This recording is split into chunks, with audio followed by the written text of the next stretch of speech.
Welcome to the CEO's Playbook, business secrets from our millionaire dad. I'm Bree, and I'm here with my co-host and sister, Sierra. Hey Bree, we started this podcast to share the kind of stuff you'll never learn in school. Real stories, wins, failures, and the lessons our dad picked up over 30 plus years of running businesses. And with that, here's Randall. Thank you and welcome everyone. We're diving into the real world lessons you won't find in textbooks. Whether you're starting your first venture or scaling your next big idea. This podcast is your behind the scenes pass to my mindset strategies and secrets. It's meant to help you think bigger and move smarter through life and business. And just a heads up, everything that we talk about is from our own experiences and opinions. Always talk with a professional or do your own homework before you make any big moves. Let's get into it. All right, so today we want to talk about 8 ways that time kills deals. My usual comment is time kills all deals, but it doesn't kill all deals. It does kill a lot of deals, and there are specific reasons why it kills those deals. Yeah, let's talk about all 8 of them. What you got? So I can tell you from experience in each one of these cases how it's affected and how important it's become as I've moved forward.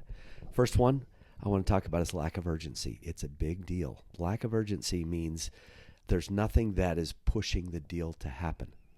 So basically my mantra is the fear of loss is greater than the desire for gain, and that is the truth. The fact is that people are more afraid of losing than they are of winning.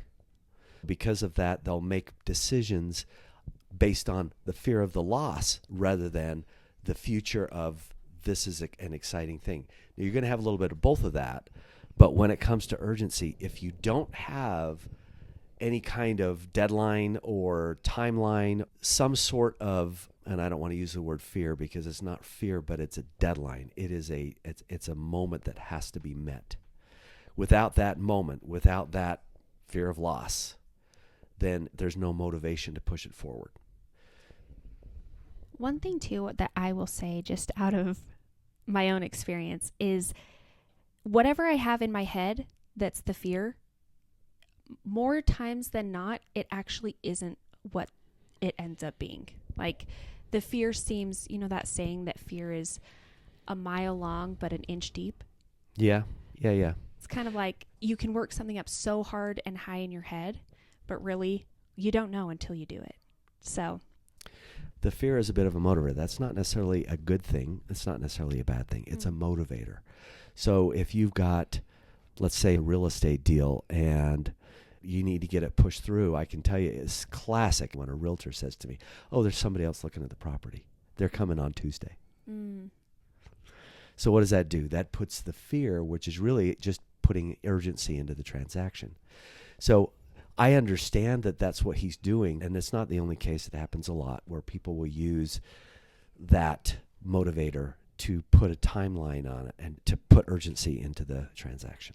Yeah, that makes sense. And I feel like what you're saying is if you don't have that fear of loss, then the lack of energy comes in, which can cause a deal to be lost. Yeah. People love what you have to say.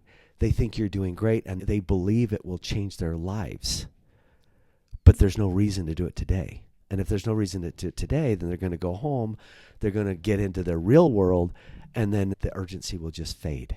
As part of time kills all deals, that's one of the things, is that the excitement fades and you just get into real world and you lose the deal. And that makes sense with real estate, even being in real estate and realizing everything has a deadline. Inspection has to be done at a certain time. Things need to be signed and turned in at a certain time. So you're constantly in that, okay, if I don't urgency. do this, I will lose it. And even down to every single step. And I'm sure that's why houses there's continue to get sold and things continue to happen. Because if you let too much time pass and too much emotion involved of being able to go back and forth on a decision, too much can come up. Too much can happen. Mm-hmm. Exactly. Which takes me to the next way that time kills deals is changing priorities. And that takes me back to the boat business. You guys were young when I was doing boats, but when we were selling boats, people would get all excited about the boat because they have this big trip that's coming up in July. So they want to get their boat done, they get it ready. We were actually ordering new boats so the boats could get built And we had to make sure that we made the deadlines, because if we didn't hit those deadlines, then the changing priorities would shift. If somebody didn't get their boat in time for their trip, they didn't need a boat. They don't need a boat for another year. Because the changing priorities happen when you can't keep the urgency up and keep the deal moving.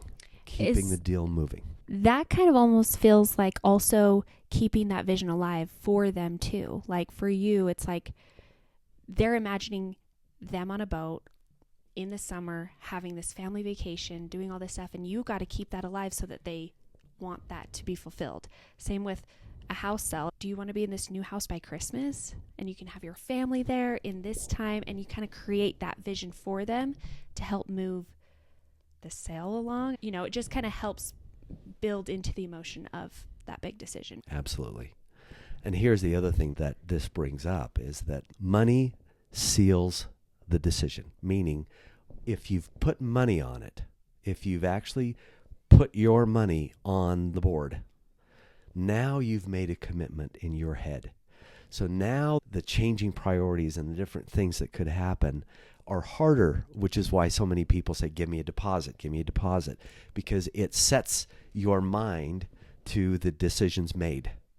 So now it's just following through with the decision. Still, time kills deals. But when it comes to it, without putting any money down, deals fall apart so quickly and so fast because you don't have the mindset of commitment. So that commitment is important.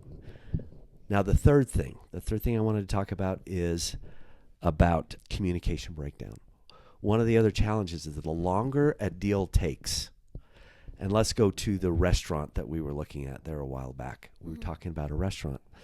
The longer it takes to get the information that we need so that we can make the decision that we need to make without putting any money down. Remember, we didn't put any money down. So now we're in the due diligence phase, and we're trying to just understand more and more. As the seller, in this specific case, starts to drag their feet and not provide the information because of the fact that, you know, it may be something as small as, he's got to go be with his family for extended period of time, 2 or 3 weeks. Well, that's 2 or 3 weeks lost. And that's 2 or 3 weeks in my mind where I'm losing interest. I'm losing interest because of the fact that there's no due diligence happening and things just start to unravel. Now, here's an interesting thing, is that when you're dealing with communication breakdown, attorneys are the best at this because attorneys know that time kills deals and time changes things for people. So they will stretch things out. They will make things last a long time. They will have these moments. Here's a meeting that's 15 minutes and then we'll have another one for a month or 2 months. They're pushing things out because the longer they push things out, the more control has to be had. If it's a pain point, say it's a divorce, for example, the pain point still's there, but the pain point, people just want it over with. They just want it gone.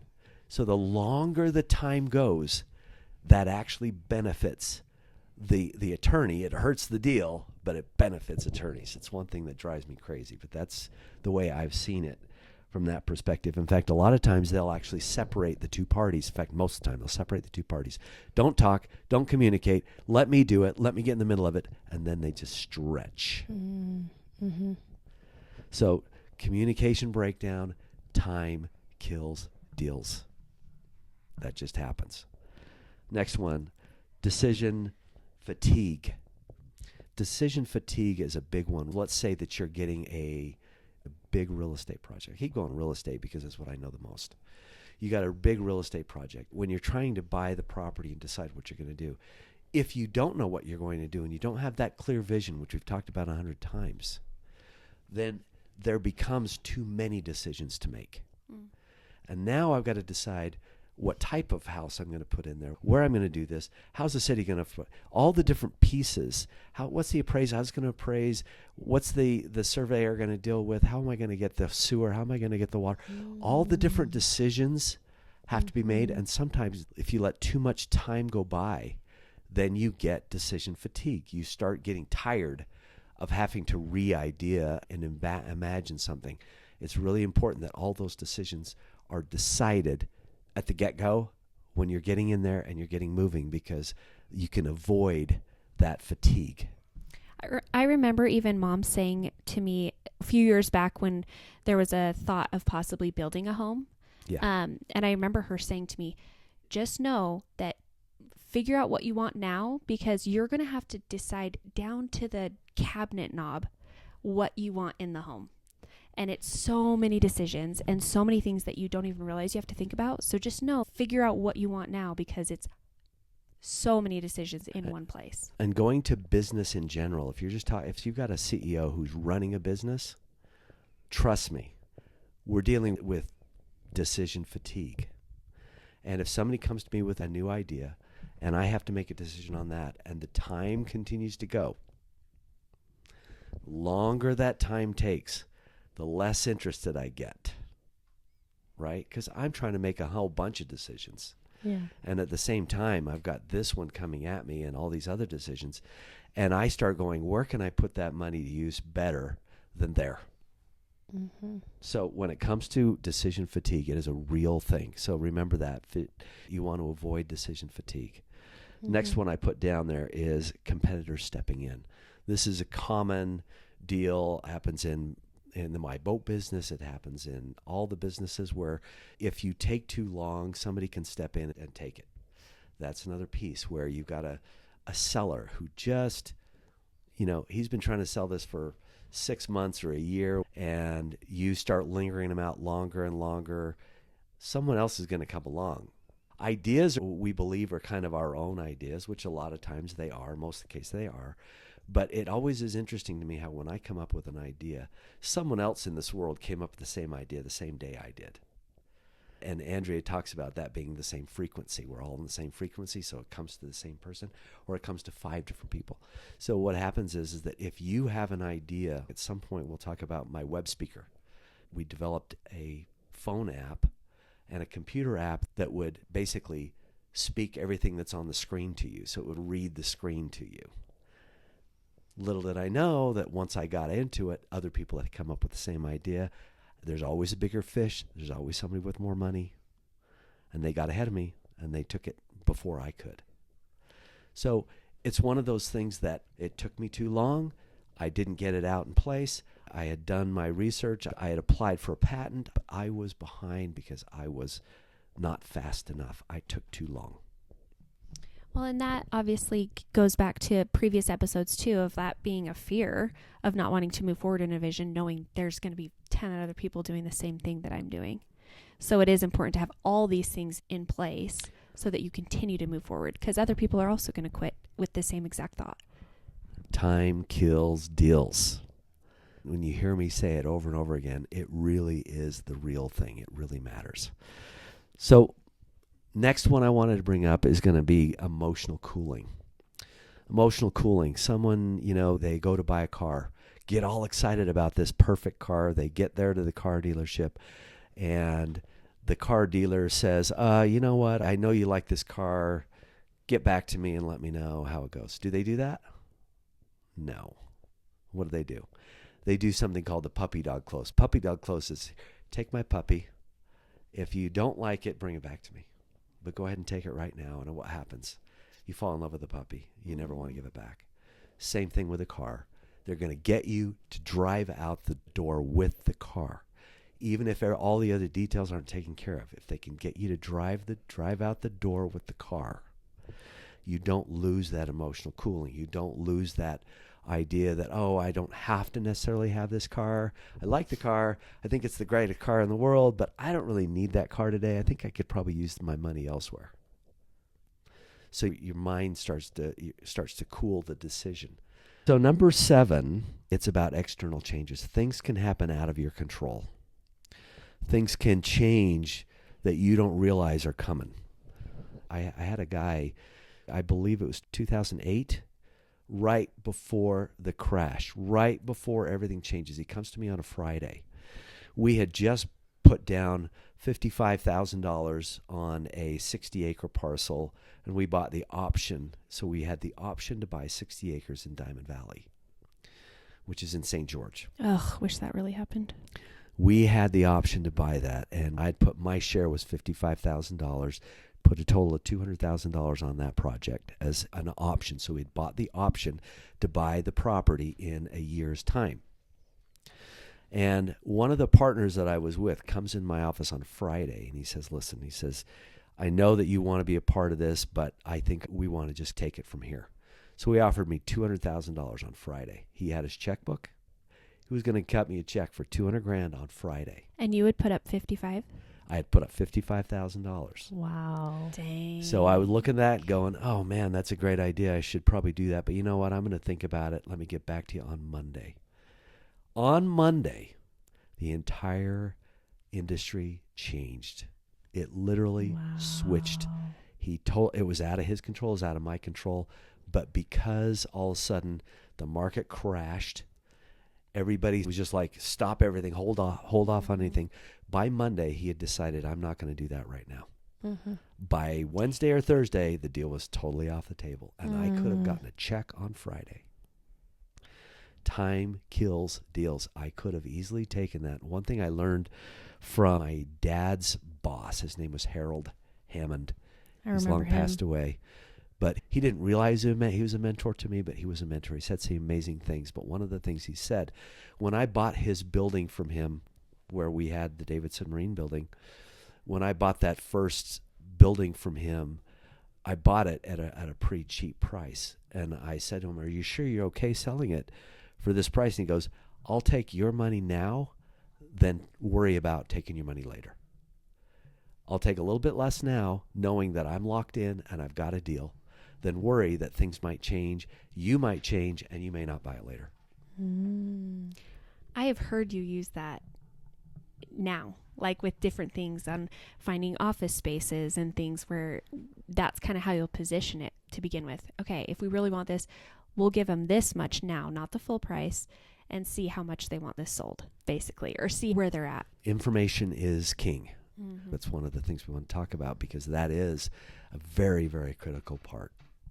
So sometimes taking the deal is better than holding out for the long dollar, and you've got to measure that and realize that, in the stock market, they say pigs get fat, hogs get slaughtered.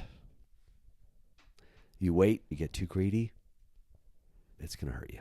We're like, where's this going? Yeah, like, okay. Yeah. Okay. Which one are we? Let's talk about the last one. Deals need sustained energy. You've got to keep the energy flowing. You got to keep that movement happening.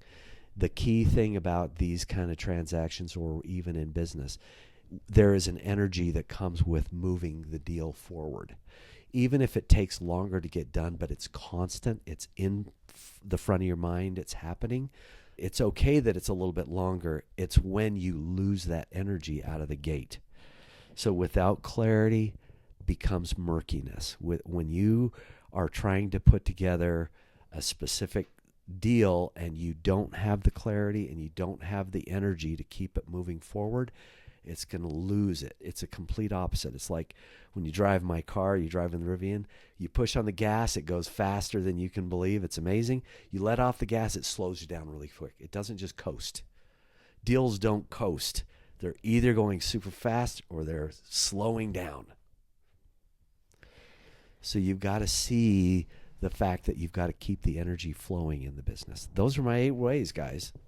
Do you have any tips on how to keep the vision clear in your mind and a priority in your mind? Because just like we talked about earlier, is life happens. Things happen all the time, every day, that can make that motivation slow down. How do you keep that going when life and chaos is also already happening and you've had a family with 5 kids? How do you keep your priorities? Great question. I want to actually add on to that too, because it really sounds like we're so fragile when it comes to these types of things, where emotions can be really high in a good way and also really high in not a great way.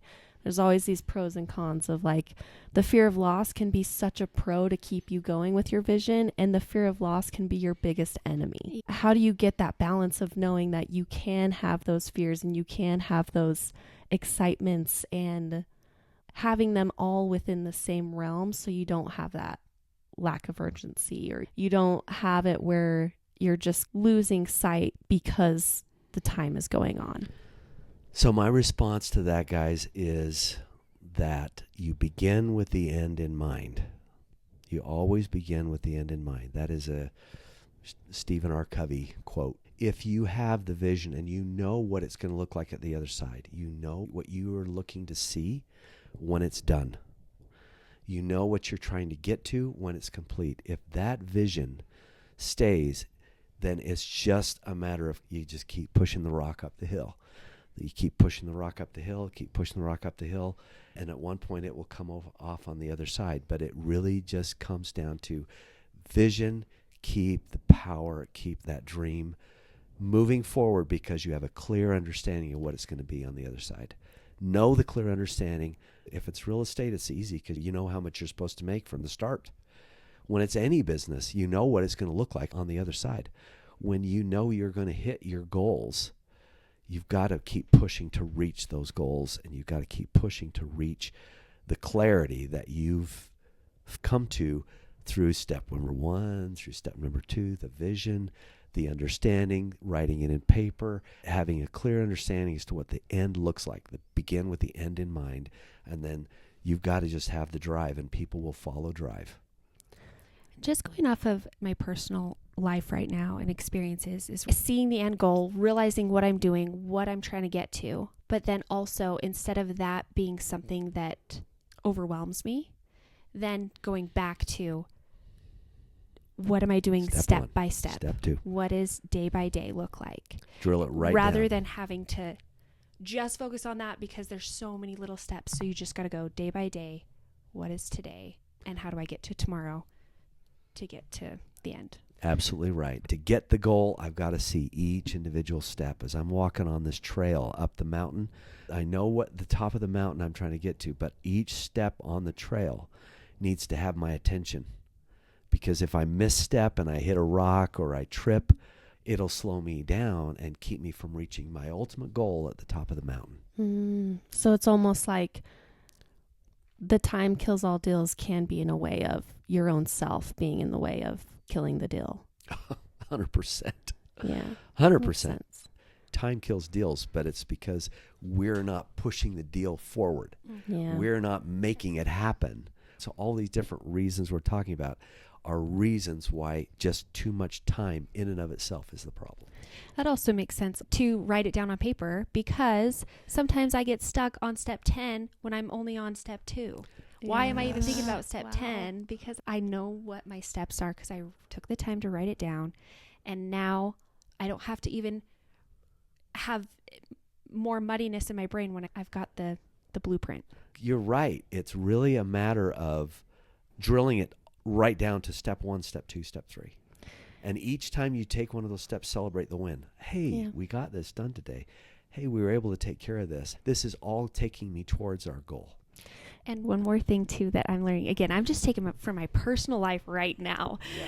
And that is every challenge, it can be so overwhelming and frustrating. But really, what am I learning from this? Oh, wow. Number 1, I did that. That's great. I now have more confidence in myself. Number 2, what did I learn from this and can take into step 3 and to step 4 and whatever. So just also acknowledging what you've learned and appreciating and giving yourself the credit. Celebrate the wins. Mm-hmm. In fact, celebrating the wins is one of the biggest challenges I have that I need to get better at. We know. Because sometimes I don't realize how far I've come. Mm-hmm. Yeah. And I get so tracked down on what needs to be done, I don't stop and look back and say, look what we've done. For real. Look what just finished. Look at this project we just completed. How amazing is this? Yeah. And if we just take a minute and celebrate the wins, that is a big deal. Celebrate the wins. And as you celebrate the wins, the next challenge becomes a little bit easier because you won the last one. Maybe that can be a bit of a challenge for our listeners. Is maybe once a week we dedicate time of like, okay, what were my wins today? How did I win? How did I win this week? I think this was a great chapter to dive into as well, because I think it really helps become more aware of some of these things that may be stopping you from moving to the direction that you want to be in. I think something that I really feel is like the decision fatigue. Like you don't realize that that's a real thing. Like exactly like what you were saying. This is real. And sometimes you forget because you do sometimes have these doubts come in your head, and you do sometimes have these external conversations that can kind of push your vision into a direction that you didn't realize was happening, because more steps start to be involved in your thoughts, and it causes confusion and delay, which is what kills a deal. Delay. So it's really good to be aware of these steps in order to really keep your vision in front of your face. Have it on paper, maybe put it as your screensaver of once you have it on paper, every time you start doubting something going on with your vision, look at your vision, because you start to recognize, oh, I'm just starting to have fatigue, or, oh, I'm just losing sight with that vision that I originally had. And this may or may not be important, but going back to your decision fatigue, when it becomes the most evident for me is when I go to the grocery store.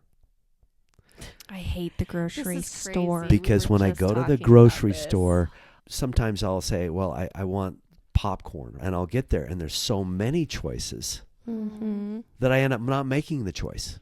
It's too overwhelming. There's too many choices, so Yeah. I don't make the choice. That is technically, in a very small portion, that is decision fatigue. If you do it there, you'll do it on the big side, just as it is on the big side as it is on the small things.